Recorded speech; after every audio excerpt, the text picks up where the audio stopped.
नमस्कार दोस्तों, आप सभी का स्वागत है आपके अपने YouTube चैनल पर। तो दोस्तों आज हम इस वीडियो में बात करने वाले हैं भारतीय संविधान के बारे में, जिसमें भारत के संसद के कुछ महत्वपूर्ण जीके के प्रश्न रहेंगे जो हर बार किसी न किसी परीक्षा में पूछे जाते हैं। तो दोस्तों आइए स्टार्ट करते हैं अपने पहले प्रश्न से। पहला प्रश्न है, भारत की संघीय व्यवस्थापिका को किस नाम से जाना जाता है? Option A Lok Sabha, option B Rajya Sabha, option C प्रतिनिधि सभा, ऑप्शन डी संसद। तो दोस्तों जो भारत की संघीय व्यवस्थापिका है उसको संसद के नाम से जाना जाता है। इसका सही आंसर होगा ऑप्शन नंबर डी, इसका सही आंसर है। आइए अगला प्रश्न देखते हैं। प्रश्न नंबर 2 है, भारतीय संसद के कितने सदन हैं?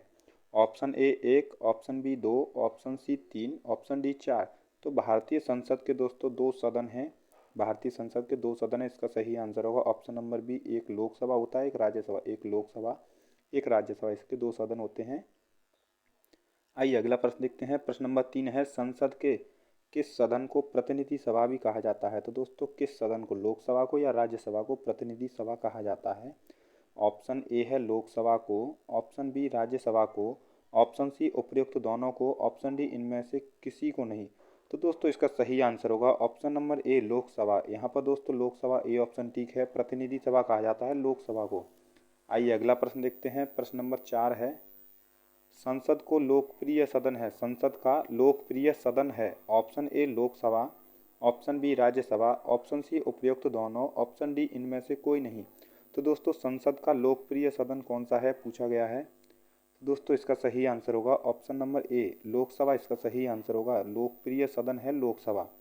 आइए अगला प्रश्न देखते हैं। प्रश्न नंबर 5 है, संसद का स्थायी सदन है, संसद का स्थायी सदन है। Option A Lok Sabha, option B Rajya Sabha, option C उपयुक्त दोनों, ऑप्शन डी इनमें से कोई नहीं। तो दोस्तों यहाँ संसद का स्थायी सदन पूछा गया है, तो यह होगा ऑप्शन नंबर 20 राज्यसभा।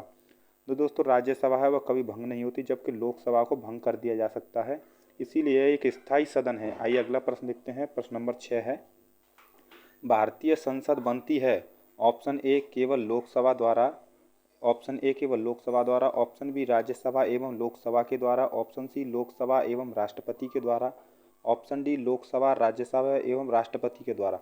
तो दोस्तों प्रश्न में पूछा गया है कि भारतीय संसद बनती है, तो दोस्तों इसका सही आंसर होगा ऑप्शन नंबर डी, इसका सही आंसर है। जो लोकसभा है वह, जो संसद है वह लोकसभा, राज्यसभा एवं राष्ट्रपति तीनों से मिलकर बनती है। आइए अगला प्रश्न देखते हैं। प्रश्न नंबर 7 है, निम्नलिखित में से कौन सा एक प्रावधान भारतीय संविधान के अंतर्गत संसद के सदस्यों के विशेषाधिकार तथा उन्मुक्तियों को निर्धारित करता है? तो दोस्तों जो संसद के सदस्यों के जो विशेषाधिकार हैं वो किस अनुच्छेद में दिए गए हैं, यह पूछा गया है। ऑप्शन ए है अनुच्छेद 104, ऑप्शन बी अनुच्छेद 105, ऑप्शन सी अनुच्छेद 82, ऑप्शन डी अनुच्छेद 117। तो दोस्तों इसका सही आंसर होगा ऑप्शन नंबर बी अनुच्छेद 105, इसका सही आंसर है। विशेषाधिकार अनुच्छेद 105 में दिए हुए हैं। आइए अगला प्रश्न देखते हैं। प्रश्न नंबर 8 है, निम्नलिखित में से कौन संसद का अनन्य भाग नहीं है? तो दोस्तों यहाँ पूछा गया है कि संसद का भाग नहीं है, कौन सा भाग नहीं है? ऑप्शन ए राष्ट्रपति, ऑप्शन बी उपराष्ट्रपति, option C Lok Sabha, option D है राज्यसभा। तो दोस्तों यहाँ पर राष्ट्रपति संसद का भाग होता है, लोकसभा होता है एवं राज्यसभा होता है, लेकिन उपराष्ट्रपति नहीं होता है। तो इस क्वेश्चन का आंसर होगा ऑप्शन नंबर बी उपराष्ट्रपति। अगला प्रश्न देखते हैं। प्रश्न नंबर 9 है, भारत के संविधान में कहा गया है कि भारत की संसद के 3 अंग होते हैं, इनमें से एक अंग है लोकसभा, दूसरा अंग है राज्यसभा, जबकि तीसरा अंग है। तो दोस्तों यहाँ प्रश्न में पूछा गया है कि तीसरा अंग कौन सा है। ऑप्शन ए राष्ट्रपति, ऑप्शन बी उपराष्ट्रपति, ऑप्शन सी प्रधानमंत्री, ऑप्शन डी लोकसभा अध्यक्ष। तो दोस्तों इसका सही आंसर होगा ऑप्शन नंबर ए। इसके 3 अंग होते हैं, एक लोकसभा है, एक राज्यसभा है, जबकि एक राष्ट्रपति होता है। आइए अगला प्रश्न देखते हैं। प्रश्न नंबर 10 है, भारतीय संसद के कितने अंग हैं? तो दोस्तों यहाँ भारतीय संसद के अंग पूछे गए हैं। तो भारतीय संसद के option A 2, option B 3, option C 4, option D 1। तो दोस्तों इसका सही आंसर होगा ऑप्शन नंबर ए। भारतीय संसद के 2 अंग होते हैं, एक लोकसभा एवं राज्यसभा। प्रश्न नंबर 11 है, भारतीय संविधान के किस अनुच्छेद में कहा गया है कि संघ के लिए एक संसद होगी जो राष्ट्रपति और दोनों सदनों से मिलकर बनेगी? तो दोस्तों संसद का वर्णन किस अनुच्छेद में किया गया है, यह पूछा गया है प्रश्न में। संसद का अनुच्छेद, ऑप्शन ए है अनुच्छेद 74, ऑप्शन बी है अनुच्छेद 79, ऑप्शन सी है अनुच्छेद 80, ऑप्शन डी है अनुच्छेद 85। दोस्तों इसका सही आंसर होगा संसद के बारे में अनुच्छेद 79 में वर्णन है, अनुच्छेद 79 में इसका वर्णन है। आइए अगला प्रश्न देखते हैं। प्रश्न नंबर 12, निम्नलिखित कथनों में कौन असत्य है? तो दोस्तों इसमें से असत्य कथन छांटना है। ऑप्शन ए है लोकसभा को संसद का प्रथम सदन कहा जाता है, तो यह सही आंसर है दोस्तों। ऑप्शन बी है राज्यसभा को संसद का द्वितीय सदन कहा जाता है, यह भी सत्य है। ऑप्शन सी राज्यसभा एक अस्थायी सदन है, तो दोस्तों यहाँ पर यह गलत होगा क्योंकि यह एक स्थायी सदन है। लोकसभा संसद का लोकप्रिय सदन है, यह भी सही आंसर है। तो प्रश्न नंबर 12 का सही आंसर होगा ऑप्शन नंबर सी, राज्यसभा एक अस्थायी सदन है। अगला प्रश्न देखते हैं। प्रश्न नंबर 13 है, निम्नलिखित कथनों में कौन सही है? ऑप्शन ए लोकसभा भारतीय जनता की प्रतिनिधि सभा है। ऑप्शन बी राज्यसभा संसद का उच्च सदन है। ऑप्शन सी राज्यसभा राज्यों का प्रतिनिधित्व करता है। ऑप्शन डी उपयुक्त सभी। तो दोस्तों यहाँ पर सही कथन बताना है कौन सा सही है। ऑप्शन ए है लोकसभा भारतीय जनता का प्रतिनिधि सभा है, यह भी सही है दोस्तों। राज्यसभा संसद का उच्च सदन है, यह भी ठीक है। ऑप्शन सी राज्यसभा राज्यों का प्रतिनिधित्व करता है, यह भी ठीक है। तो दोस्तों इसका सही आंसर होगा ऑप्शन नंबर डी, उपयुक्त सभी सही हैं इसमें।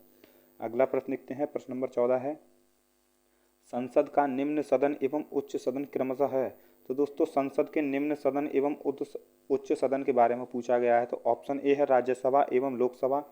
ऑप्शन बी लोकसभा एवं राज्यसभा। ऑप्शन सी है लोकसभा एवं विधानसभा। ऑप्शन डी है राज्यसभा एवं विधानसभा। तो दोस्तों जो निम्न सदन होता है उसको लोकसभा कहते हैं और जो उच्च सदन होता है उसको राज्यसभा। तो इसका सही आंसर होगा ऑप्शन नंबर बी, लोकसभा है निम्न सदन, राज्यसभा है उच्च सदन। आइए अगला प्रश्न देखते हैं। प्रश्न नंबर 15 है, संसद को भंग करने के लिए कौन सक्षम है?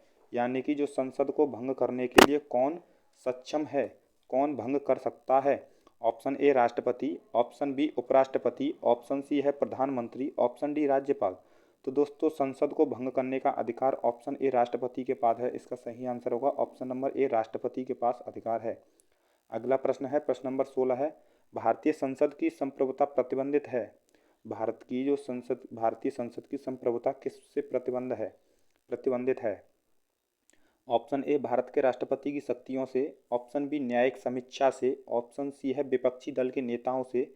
ऑप्शन डी भारत के प्रधानमंत्री की शक्तियों से।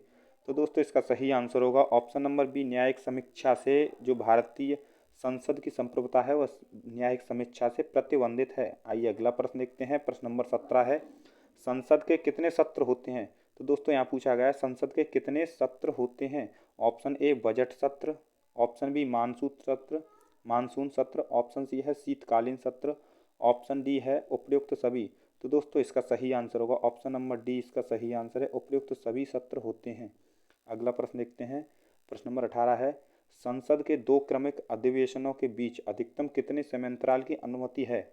तो दोस्तों जो क्रमिक अधिवेशन होते हैं उनके बीच में अधिकतम कितना अंतराल होना चाहिए, यानी कि कितना अधिकतम अंतराल हो सकता है? ऑप्शन ए 1 माह, ऑप्शन बी 3 माह, ऑप्शन सी 6 माह, ऑप्शन डी 12 माह। तो दोस्तों इसका सही आंसर होगा ऑप्शन नंबर सी, 6 माह का अंतराल होना चाहिए दो अधिवेशनों के बीच। अगला प्रश्न देखते हैं। प्रश्न नंबर 19 है, संसद के दोनों सदनों का संयुक्त अधिवेशन आयोजित होता है। ऑप्शन ए है भारत के राष्ट्रपति के निर्वाचन के लिए, ऑप्शन 2 है भारत के उपराष्ट्रपति के निर्वाचन के लिए, ऑप्शन 3 संविधान में संशोधन से संबंधित विधेयक को पारित करने के लिए, ऑप्शन डी एक ऐसे विधेयक पर विचार करने और उसे पारित करने के लिए जिस पर दोनों सदनों में मतभेद हो। तो दोस्तों यहाँ पर यह पूछा गया है कि संयुक्त जो अधिवेशन आयोजित होता है वो किस लिए होता है। तो इसका सही आंसर होगा ऑप्शन नंबर 3, इसका सही आंसर है। संविधान में जो संशोधन संबंधित विधेयक को पारित करने के लिए संयुक्त बैठक बुलाई जाती है। अगला प्रश्न देखते हैं। प्रश्न नंबर दोस्तों इसमें ऑप्शन दिए हुए थे, option 1 4, option 3 4, option C 1 2, option D 1 4। तो दोस्तों इसका सही आंसर होगा ऑप्शन नंबर डी, इसका सही आंसर है ऑप्शन नंबर डी 4। अगला प्रश्न देखते हैं। प्रश्न नंबर 20 है, भारतीय संसद के दोनों सदनों की संयुक्त बैठक किस संबंध में होती है? तो यही प्रश्न है, बार फिर से रिपीट हो चुका है।